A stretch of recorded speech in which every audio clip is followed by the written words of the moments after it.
سلمان ابن سرد کی ہے، صحابی تھے یہ، انہوں نے خط لکھے تھا کہ بھی معاویہ اپنی شرط پہ قائم نہیں رہا، مرتے مرتے جو ہے ہمارے اوپر مسلط کر گیا، تو آپ حضرت حسین کو قیام کروایا۔ ان الحمد للہ والصلاة والسلام علی من لا نبی بعد، اما بعد۔ معزز سامعین و ناظرین، صحابہ کرام سے محبت اور ان کا دفاع ہمارے ایمان کا حصہ ہے۔ اسحاق جھالوی صاحب نے تاریخ طبری سے سیدنا سلیمان بن سرد رضی اللہ تعالیٰ عنہ پر ایک جھوٹا الزام لگایا ہے۔ کہتے ہیں کہ سیدنا سلیمان بن سرد رضی اللہ تعالیٰ عنہ نے کوفہ سے خط لکھے اور ان کے کہنے پر سیدنا حسین رضی اللہ تعالیٰ عنہ کوفہ تشریف لائے، اور کہتے ہیں کہ یہ ایک نام ہی یاد رکھو، یعنی سیدنا سلیمان بن سرد رضی اللہ تعالیٰ عنہ کا نام یاد رکھو، یہی کافی ہے۔ اور داڑھی کی طرف اشارہ کر کے کہتے ہیں کہ ان کو یہاں سے پکڑ لیا کرو۔ جو لوگ صحابہ کا دفاع کرتے ہیں ان کے بارے کہتے ہیں ان کو داڑھی سے پکڑ لیا کرو اور ان سے کہو کہ حیا کرو صحابہ کے عاشقو، یہ سلیمان بن سرد کون تھا؟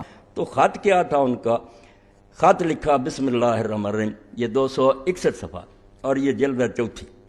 امام طبری رحمۃ اللہ نے سارا لکھا، لے حسین ابن علی من سلیمان ابن سرد والمسیب بن نجبہ ورفاع بن شداد وحبیب بن مظاہر وشیعتی من المؤمنین والمسلمین من الکوفہ سلام علیکم فإنا نحمد إلیک اللہ الذی لا الہ الا ہو۔ نام لکھے اور یہ پہلا نام ہی یاد رکھیں، بس یہی کافی۔ یہاں سے پکڑ لیا کرو، ان کو حیا کرو صحابہ کے عاشق۔ سلیمان بن سرد کون تھا؟ اور اس ضمن میں انہوں نے نعوذ باللہ سیدنا معاویہ رضی اللہ تعالیٰ عنہ کو طاغوت اور فرعون بھی کہا۔ 5 آدمی ہیں جنہوں نے پہلا خط لکھا اور اپنے گھر میں جس نے دعوت دی لوگوں کو بلایا کہ اللہ نے ایک طاغوت سے ہماری جان چھڑائی اور ایک دوسرا ظالم مسلط ہو گیا، اس نے میٹنگ کر کے بلایا تھا کہ ایک فرعون گیا ہے اور دوسرا ہم پر مسلط کر گیا۔ پہلے جھالوی صاحب کا ایک اصول سماعت فرما لیں۔ جھالوی صاحب کہتے ہیں یہ جو تاریخی باتیں ہیں ان میں اکثر مواد و بلا سند ہی ہے، اور اگر سندیں ہیں تو بہت کمزور اور ضعیف قسم کی ہیں جو امام طبری وغیرہ نے اکٹھی کر دی ہیں، ان کی بنیاد پر فیصلہ کرنا کوئی مناسب بات نہیں ہے۔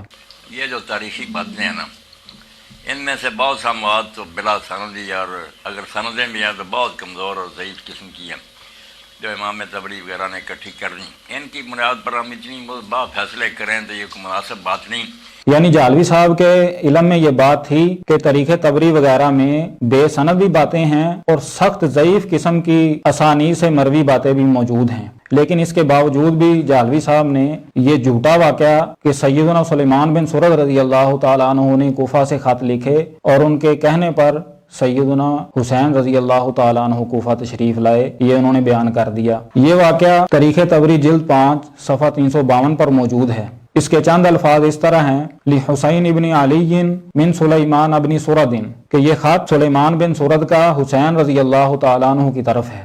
اس کی سند کچھ یوں ہے، امام طبری فرماتے ہیں قال ابو مخنف فحدثني الحجاج بن علی ام محمد ابن بشر الحمدانی۔ یہ واقعہ 4 وجہ سے ناقابل اعتبار اور جھوٹا ہے۔ اس میں 4 علتیں ہیں، 4 خامیاں ہیں اس خط میں، اس جھوٹے واقعے میں۔ پہلی علت، امام طبری ابو مخنف لوط بن یحییٰ کی وفات کے بعد پیدا ہوئے۔ پہلی علت سند میں انقطاع ہے، اور منقطع سند والی روایت جھالوی صاحب کے نزدیک ضعیف ہوتی ہے۔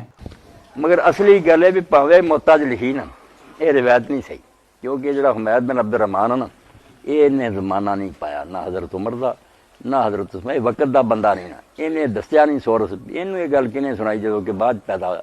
اس تو تمہیں حوالہ پھر کسی لکھا دیں گے، علماء نے پھر لکھ دیا بھی روایت جڑی نا منقطع ہے، یہ جی ٹوٹ جاتی نا تار تو پھر کرنٹ نہیں آتا، یہ جگ سلسلہ خراب ہے۔ یہ حمید بن عبد الرحمان نا وقت دا بندہ نہیں دس سکیا بھی کیسے دسی گئے، اور محدثین کے نزدیک بھی منقطع روایت ضعیف ہوتی ہے۔ دوسری علت، ابو مخنف لوط بن یحییٰ یہ مشہور کذاب اور رافضی راوی تھا، اور جھالوی صاحب نے بھی اسے کذاب اور جھوٹا قرار دیا ہے۔ اور یہ تو ظالمو، تم حدیث کی بجائے جھوٹی باتیں لیے پھرتے، وہی ابو مخنف جھوٹے جن کو ہر وقت کذاب کہتے ہیں ان کی روایتیں پیش کرتے ہو۔